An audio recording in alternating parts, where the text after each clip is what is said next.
രാമായണ പുണ്യവുമായി ആരംഭിച്ച കർക്കിടകത്തിന്റെ ആദ്യ ദിനം പ്രത്യക്ഷ മഹാഗണപതി ഹോമത്തോടെയാണ് കോഴ നിവാസികൾ വരവേറ്റത്. കോഴ നരസിംഹസ്വാമി ക്ഷേത്രത്തിലായിരുന്നു പ്രത്യക്ഷ മഹാഗണപതി ഹോമവും ഗജപൂജയും ആനയൂട്ടും 1-ാം തീയതി നടന്നത്. തന്ത്രി അനിൽ ദിവാകരൻ നമ്പൂതിരിയുടെ മുഖ്യ കാർമ്മികത്വത്തിലും മേൽശാന്തി സുരേഷ് വഴുതായിക്കാട്ടിലത്തിന്റെ സഹകാർമ്മികത്വത്തിലുമായിരുന്നു ചടങ്ങുകൾ നടന്നത്.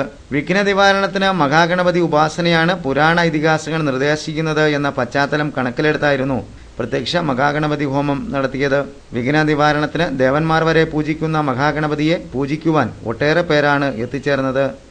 ഗജമുഖനായ ഗണപതി ഹവ്യം സ്വീകരിക്കുന്നതിന് പ്രത്യക്ഷനായി നിലകൊള്ളുന്നു എന്ന സങ്കല്പത്തിൽ ഗജവീരന്മാരെ ഹാരം മുതലായ വിശിഷ്ട വസ്തുക്കൾ കൊണ്ട് അലങ്കരിച്ച് വെള്ളയും കരിമ്പിടവും വിരിച്ചിരുത്തി അതിനു മുമ്പിൽ ഗണപതി ഹോമം നടത്തുന്ന ധന്യനിമിഷത്തിലേക്ക് ഒട്ടേറെ ഭക്തർ എത്തിച്ചേരുകയായിരുന്നു. വിഘ്ന നിവാരണം ലക്ഷ്യമിട്ട് ജീവിത വിജയത്തിനുള്ള വലിയ അവസരം എന്ന നിലയിലാണ് ഒട്ടേറെ പേർ എത്തിച്ചേർന്നത്. സമസ്ത വിഘ്നങ്ങളും ഗണപതി കടാക്ഷത്തിലൂടെ നീങ്ങുമെന്ന പൂർവജ്ഞാന സൂരികളാൽ അനുശ്വാസിക്കപ്പെടുന്ന പ്രമാണങ്ങൾ ഏറ്റുവാങ്ങിക്കൊണ്ട് എത്തിയവരെല്ലാം തിരികെ മടങ്ങിയത് പുതിയ ആത്മീയ സന്തോഷത്തിലായിരുന്നു.